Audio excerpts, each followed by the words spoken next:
Show में स्वागत है। आज हमारे पास एक बहुत ही दिलचस्प स्रोत है। ये मोटिवेशन सीका है नाम के एक पॉडकास्ट की स्क्रिप्ट है और इसका शीर्षक है Gita wisdom awakening the inner warrior's power. इसका मिशन भगवत गीता की जो सदियों पुरानी बुद्धिमानी है उसको आज की चुनौतियों के लिए एक मोटिवेशनल टूल किट में बदलना है। तो चलिए इसकी गहराई से पड़ताल करते हैं। बिल्कुल। और ये स्रोत एक बेहतरीन उदाहरण है कि कैसे एक प्राचीन दार्शनिक ग्रंथ को आधुनिक जीवन की समस्याओं के लिए व्यावहारिक सलाह में ढाला जा रहा है। यहाँ दिलचस्प बात सिर्फ ये नहीं कि क्या कहा जा रहा है, बल्कि ये है कि उसे कैसे रीपैक किया जा रहा है। रीपैक, हाँ, ये शब्द बिल्कुल सटीक है। सदियों पुरानी बुद्धिमानी को एक नए चमकीले रैपर में पेश किया जा रहा है। सही कहा। और स्क्रिप्ट की जो शुरुआती लाइन है वही पूरी चर्चा का मंच तैयार कर देती है। The greatest war is not outside, the greatest war is inside you. Exactly. ये अर्जुन की कहानी को सीधे सीधे हर इंसान की अपनी कहानी बना देता है। और यही इसकी सफलता की कुंजी है। ये तुरंत एक संबंध स्थापित करता है। ये नहीं कहता कि ये 5000 साल पहले कुरुक्षेत्र में हुआ था, बल्कि ये कहता है कि ये अभी इसी पल आपके अंदर हो रहा है। ये इतिहास को मनोविज्ञान में बदल देता है। बिल्कुल। तो चलिए इसी अंदरूनी जंग से शुरू करते हैं। स्क्रिप्ट का पहला हिस्सा द इनर बैटल पर केंद्रित है। इसमें अर्जुन के शब्दों का उल्लेख है, मेरी शक्ति कमजोर हो गई है, मेरा मन लड़ने को तैयार नहीं। हाँ। स्रोत इस भावना को सीधे तौर पर आज के युवाओं की उलझन और दबाव से जोड़ता है। हाँ, और ये एक बहुत शक्तिशाली कदम है। स्रोत अर्जुन के एक ऐतिहासिक पल को एक सार्वभौमिक मानवीय अनुभव बना देता है। ये उसे सिर्फ एक कहानी नहीं बल्कि एक साइकोलॉजिकल स्टेट के रूप में देखता है जिसे आज भी लोग महसूस करते हैं। डर, अपराध बोध, दबाव, जिम्मेदारी, सब एक साथ। ये अर्जुन को एक पौराणिक नायक से एक ऐसे व्यक्ति में बदल देता है जिससे हम सब खुद को जोड़ सकते हैं। लेकिन यहाँ एक सवाल उठता है, क्या ये तुलना थोड़ी ज्यादा सरल नहीं हो गई? मेरा मतलब है, अर्जुन एक असली युद्ध के मैदान में थे जहां मौत का खतरा था। आज का युवा शायद परीक्षा के तनाव या नौकरी के दबाव से जूझ रहा है। क्या हम अर्जुन की दुविधा को कम नहीं कर रहे हैं? ये एक बहुत अच्छा सवाल है एक्चुअली, और इसका जवाब इस बात में छिपा है कि स्रोत किस चीज पर ध्यान केंद्रित कर रहा है। अच्छा। वो बाहरी हालात की बराबरी नहीं कर रहा, वो अंदरूनी एहसासात की बराबरी कर रहा है। वो ये नहीं कह रहा कि परीक्षा देना और युद्ध लड़ना एक बराबर है। वो कह रहा है कि उस स्थिति में अर्जुन ने जो लकवा मारने वाला डर और कंफ्यूजन महसूस किया, वही डर और कंफ्यूजन आज का युवा अपनी चुनौतियों के सामने महसूस करता है। समझ गया। तो ये हालात के बारे में नहीं बल्कि उस मानसिक स्थिति के बारे में है। बिल्कुल। स्रोत ने बाहरी कॉन्टेक्स्ट को हटाकर सिर्फ उस भीतरी भावना को पकड़ लिया है। तो फिर स्क्रिप्ट इस स्थिति का समाधान क्या बताती है? इस डर से बाहर निकलने का रास्ता क्या है? स्क्रिप्ट एक बहुत सीधा, आकर्षक और शायद थोड़ा विवादास्पद समाधान देती है। रन टुवर्ड्स योर फियर, यानी अपनी डर की ओर भागो। इसे भगवत गीता का पहला सबक बताया गया है। हाँ, अपनी डर की ओर भागो। ये सुनने में तो बहुत प्रेरक लगता है, लेकिन क्या ये हमेशा सही सलाह है? कुछ डर तो जायज भी होते हैं ना? बिल्कुल। और यहीं पर हमें स्रोत के सरलीकरण को समझना होगा। गीता में कृष्ण अर्जुन को उसके क्षत्रिय धर्म का पालन करने के लिए कहते हैं, जो सिर्फ लड़ना नहीं है, वो सामाजिक व्यवस्था और न्याय को बनाए रखने का एक जटिल कर्तव्य है। राइट। यहाँ उस जटिल सामाजिक नैतिक विचार को एक व्यक्तिगत मनोवैज्ञानिक चुनौती में बदल दिया गया है। अपने डर का सामना करो। हाँ, ये धर्म की अवधारणा का एक बहुत ही आधुनिक और पर्सनल टेक है। ये समाज के प्रति अपने कर्तव्य के बजाय खुद के प्रति अपने कर्तव्य पर जोर देता है। तो डर का सामना करना पहला कदम हुआ, लेकिन असल चुनौती तो इसे रोज की भागदौड़ में बनाए रखने की है। एक बार हिम्मत जुटाना और बात है, पर रोज रोज उसी हिम्मत से काम करना वो अलग है। शायद यहीं पर कर्मयोग का सिद्धांत सबसे ज्यादा काम आता है ना? हाँ, आपने बिल्कुल सही नब्ज पकड़ी है। डर का सामना करना एक पल का फैसला हो सकता है, लेकिन कर्मयोग वो जीवन भर का अभ्यास है। और ये शायद गीता का सबसे प्रसिद्ध और सबसे ज्यादा गलत समझा जाने वाला हिस्सा भी है। स्क्रिप्ट उस श्लोक को चुनती है जिसे लगभग हर कोई जानता है, कर्मण्ये अधिकारस्ते मा फलेषु कदाचन। मतलब तुम्हारा अधिकार केवल कर्म पर है, उसके फल पर नहीं। और स्रोत इसकी व्याख्या करता है, lose fear of the outcome, win mastery over action. ये एक बहुत ही शक्तिशाली मनोवैज्ञानिक बदलाव है। आमतौर पर हमारा पूरा ध्यान परिणाम पर होता है, जिसे हम नियंत्रित नहीं कर सकते। और इस वजह से हम चिंता और डर में रहते हैं। बिल्कुल। यह स्रोत उस ध्यान को प्रक्रिया पर वापस लाता है, उस चीज पर जिसे हम नियंत्रित कर सकते हैं, हमारा कर्म, हमारा प्रयास। लेकिन क्या ये नजरिया थोड़ा खतरनाक नहीं हो सकता? अगर कोई सिर्फ काम पर ध्यान दे और परिणाम की चिंता बिल्कुल छोड़ दे, तो क्या वो दिशाहीन नहीं हो जाएगा? ये एक आम गलतफहमी है। लक्ष्य तय करना और परिणाम की उम्मीद करना भी तो जरूरी है, वरना हम काम ही क्यों करेंगे? सही बात है। और कर्मयोग का मतलब लक्ष्यहीन होना नहीं है। इसका मतलब ये नहीं है कि आप परिणाम की परवाह न करें। इसका मतलब ये है कि आप अपने आत्म मूल्य और अपनी इमोशनल स्टेबिलिटी को उस परिणाम से न जोड़ें। अच्छा। आप अपना सर्वश्रेष्ठ प्रयास करें, लेकिन अगर परिणाम आपकी उम्मीद के मुताबिक न भी आए तो आप निराश होकर बैठ न जाएं। स्रोत इसे और भी सरल बना देता है। एक फॉर्मूला देता है, रोज काम करो, रोज सुधार करो और रोज सीखो। हाँ, या एक गहरे आध्यात्मिक विचार को रोजमर्रा की जिंदगी में काम निपटाने के एक नुस्खे या हैक जैसा बना देता है। बिल्कुल, एक प्रोडक्टिविटी हैक। और ये सरलीकरण काम करता है क्योंकि ये तुरंत लागू करने लायक लगता है। लेकिन क्या इस प्रक्रिया में कुछ जरूरी बात खो जाती है? क्या गीता का मूल संदेश बदल जाता है जब उसे सिर्फ तनाव कम करने और परफॉर्मेंस बढ़ाने का टूल बना दिया जाता है? निश्चित रूप से।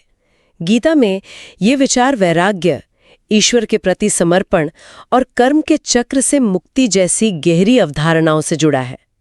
ये स्क्रिप्ट उन सब को दरकिनार कर देती है और सीधे उस संदेश पर आती है जो तनाव कम करता है और शायरी प्रकार्याम बहाता है। तो मतलब गहराई कम होती है लेकिन पहुंच बढ़ जाती है। एग्जैक्टली। ये एक ट्रेड ऑफ है जो इस तरह का कंटेंट हमेशा करता है। पर है ये गीता के कथन आत्मा अविनाशी है से शुरू होता है और कहता है कि असली शक्ति हमारे अंदर ही है। ये एक आध्यात्मिक विचार को सीधे सीधे आत्मविश्वास से जोड़ रहा है। हाँ, और ये एक बहुत ही चतुर कदम है। ये आत्मविश्वास को एक बाहरी चीज जैसे सफलता या दूसरों की राय के बजाय एक आंतरिक अपरिवर्तनीय सच्चाई के रूप में स्थापित करता है। ये कहने के बजाय कि तुम अच्छे हो, ये कहता है तुम्हारी मूल प्रकृति ही शक्तिशाली और अविनाशी है। ये तो आत्मविश्वास को एक राय से एक अटल तथ्य बना देता है। बिल्कुल। स्क्रिप्ट में दो और शक्तिशाली लाइनें हैं जो इस विचार को और मजबूत करती हैं। कंपैरिजन पॉइजन है, तुलना जहर है, और कॉन्फिडेंस डिसीजन है। आत्मविश्वास एक फैसला है। ये दूसरा वाला विचार ये सुनने में बहुत सशक्त लगता है। बिल्कुल। लेकिन यहाँ भी हमें थोड़ा गहराई में जाना चाहिए। ये कहना कि आत्मविश्वास एक फैसला है, सुनने में तो बहुत अच्छा लगता है, पर क्या ये वाकई इतना आसान है? मेरा भी ये सवाल था। क्या कोई व्यक्ति जो गहरी चिंता या आत्मसंदेह से जूझ रहा है, वो बस सुबह उठकर फैसला कर सकता है कि आज मैं आत्मविश्वासी रहूंगा? ये हकीकत से थोड़ा दूर लगता है। शायद इसका मतलब ये नहीं है कि आप एक बटन दबाकर आत्मविश्वास महसूस करने लगेंगे, बल्कि ये एक कॉग्निटिव रीफ्रेमिंग का उपकरण है। ये आपको ये महसूस कराता है कि नियंत्रण आपके हाथ में है। ये आपको आत्मविश्वास को एक ऐसी भावना के रूप में देखने से रोकता है जिसका आपको इंतजार करना है, और इसे एक अभ्यास के रूप में देखने के लिए प्रोत्साहित करता है जिसे आपको रोज करना है। सही। ये फैसला आपके एहसासात के बारे में नहीं है, ये आपके कर्मों के बारे में है। आप आत्मविश्वास महसूस करने का इंतजार नहीं करते, आप आत्मविश्वासी लोगों जैसे काम करने का फैसला करते हैं। वाह, तो ये सब आपस में जुड़ा हुआ है। बिल्कुल। और ये फिर से कर्मयोग से जुड़ जाता है। आत्मविश्वास एक फैसला है, और वो फैसला है कर्म करने का, चाहे डर लगे या ना लगे। और ये मुझे अगले विषय पर लाता है, डिटैचमेंट या वैराग्य। ये एक ऐसा शब्द है जिसे सुनकर अक्सर लोग सोचते हैं कि इसका मतलब है दुनिया छोड़ देना या भावनाहीन हो जाना। हाँ, और स्क्रिप्ट इस गलतफहमी को बहुत अच्छे से दूर करती है। वह स्पष्ट करती है कि वैराग्य का मतलब भावनाओं को मारना नहीं, बल्कि उन्हें अपने ऊपर हावी ना होने देना है। तो इसे एक सेल्फ मैनेजमेंट टूल की तरह पेश किया गया है। बिल्कुल, एक प्रोएक्टिव सेल्फ मैनेजमेंट टूल। ये सीधे तौर पर मोटिवेशन नहीं मिलता या मूड नहीं बनता, जैसे आम बहानों को संबोधित करता है। और फिर स्क्रिप्ट वो लाइन कहती है जो मेरे लिए शायद इस पूरी चर्चा का सार है, winners don't wait for motivation, winners create momentum. यानी विजेता प्रेरणा का इंतजार नहीं करते, वे गति पैदा करते हैं। ये एक क्रांतिकारी बदलाव है। हमारी पूरी संस्कृति प्रेरणा पर आधारित है। प्रेरक वीडियो देखो, प्रेरक कोट्स पढ़ो। हम प्रेरणा को एक बाहरी शक्ति मानते हैं जो हम पर उतरेगी। सही। ये स्क्रिप्ट कहती है नहीं, प्रेरणा कर्म का परिणाम है, कारण नहीं। अच्छा। मनोविज्ञान में इसे बिहेवियरल एक्टिवेशन कहते हैं। अच्छा। आप काम करना शुरू करते हैं और फिर प्रेरणा आती है, ना कि इसका उल्टा। तो ये पूरी सोच को ही पलट देता है। बिल्कुल। ये स्क्रिप्ट उसी मनोवैज्ञानिक सिद्धांत को एक आकर्षक नारे में बदल देती है। ये मूड पर आपकी निर्भरता को खत्म कर देता है। इसका मतलब है कि जब भी कोई अटका हुआ महसूस करे तो समाधान सोचना नहीं बल्कि कुछ करना है, कोई छोटा सा काम। एग्जैक्टली। एक छोटा कदम उठाओ और वो दूसरे कदम के लिए ऊर्जा पैदा करेगा। यही गति या मोमेंटम है। ये तो आलस्य और टालामटोल के खिलाफ एक बहुत ही व्यावहारिक हथियार है। हाँ, स्क्रिप्ट ने वैराग्य जैसे भारी भरकम आध्यात्मिक शब्द को एक बहुत ही आधुनिक उपयोगी अवधारणा में बदल दिया है। तो ये सब सुनने में तो बहुत अच्छा लगता है। डर का सामना करो, परिणाम की चिंता किए बिना काम करो, आत्मविश्वास का फैसला करो और प्रेरणा के इंतजार मत करो। लेकिन ये सब करना बहुत मुश्किल है। क्या स्क्रिप्ट कोई व्यावहारिक ढांचा या तरीका भी बताती है जिससे ये सब किया जा सके? हाँ, और यहीं पर स्क्रिप्ट अपनी सबसे बड़ी ताकत दिखाती है। ये सिर्फ प्रेरक विचार देकर छोड़ नहीं देती, अंत में ये इन सभी विचारों को एक साथ लाती है और मन पर नियंत्रण की बात करती है। ये कृष्ण के शब्दों का उल्लेख करती है, मन ही बंधन है, मन ही मुक्ति। मन ही बंधन है और मन ही मुक्ति का कारण है। ये एक बहुत ही गहरा विचार है, पर इसे रोजमर्रा की जिंदगी में कैसे उतारा जाए? इसे व्यावहारिक बनाने के लिए श्रोत मन को नियंत्रित करने के 4 उपकरण बताता है। डिसिप्लिन यानी अनुशासन, फोकस ध्यान, साइलेंस मौन और लर्निंग सीखना। हाँ, ये एक बहुत ही संरचित दृष्टिकोण है। ये सिर्फ एक एहसास के बारे में नहीं है बल्कि एक अभ्यास के बारे में है। तो ये सुनने वालों को एक ठोस रोड मैप देता है। बिल्कुल। तो ये सिर्फ एक बार की प्रेरणा नहीं बल्कि एक रोज की आदत बनाने की बात है। हाँ, अनुशासन से कर्म करना, फोकस से ध्यान लगाना, मौन से मन को शांत करना और सीखने से खुद को बेहतर बनाना। स्रोत ये भी बताता है कि ये 4 उपकरण उनके हर पॉडकास्ट की नींव हैं। ये उनके ब्रांड की पहचान बन जाती है। ये एक स्मार्ट रणनीति है। ये अमूर्त दर्शन को एक यादगार और इस्तेमाल किए जा सकने वाले फ्रेमवर्क में बदल देता है। श्रोता इन 4 शब्दों को याद रख सकते हैं। ये सिर्फ प्रेरणा नहीं है, ये एक प्रणाली है, एक सिस्टम है। ये सुनने वाले को शक्तिहीन महसूस कराने के बजाय उसे औजार थमा देता है। एग्जैक्टली। तो ये स्क्रिप्ट अर्जुन की उलझन से शुरू होकर उसे कर्म करने के लिए जगाने तक का एक पूरा सफर तय करती है। इसका अंतिम संदेश हर सुनने वाले के लिए एक सीधी पुकार है, stand up warrior, your destiny is waiting. उठो योद्धा, तुम्हारा भाग्य इंतजार कर रहा है। संदेश बहुत साफ है, रुकना छोड़ो, डर का सामना करो और कर्म से अपनी जिंदगी बदलो। कुल मिलाकर ये श्रोत अनुकूलन का एक बेहतरीन अध्ययन है। ये गीता की एक गहरी और कभी-कभी अमूर्त अवधारणाओं को लेता है और उन्हें तनाव और आत्मसंदेश से जूझ रहे आधुनिक दर्शकों के लिए सरल, सशक्त और एक्शनेबल नारों में बदल देता है। यहाँ ध्यान धर्मशास्त्र पर कम और व्यावहारिक मनोविज्ञान पर ज्यादा है। बिल्कुल, ये गीता को एक आध्यात्मिक ग्रंथ के बजाय एक सेल्फ हेल्प मैनुअल के रूप में प्रस्तुत करता है। और ये बहुत प्रभावी ढंग से करता है।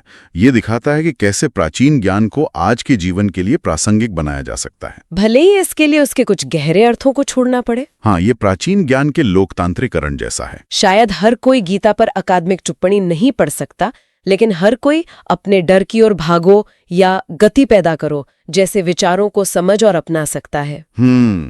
शब्द वही है, कर्म, धर्म, आत्मा, लेकिन उनका अर्थ और अनुप्रयोग आज की दुनिया के हिसाब से ढाला गया है। बिल्कुल। तो इस पूरी चर्चा से एक विचार सोचने के लिए मिलता है। जब प्राचीन आध्यात्मिक ग्रंथों को आधुनिक सेल्फ हेल्प के लिए इस तरह ढाला जाता है, तो उनके मूल अर्थ के कौन से हिस्से मजबूत होते हैं और कौन से हिस्से इस प्रक्रिया में पीछे छूट सकते हैं?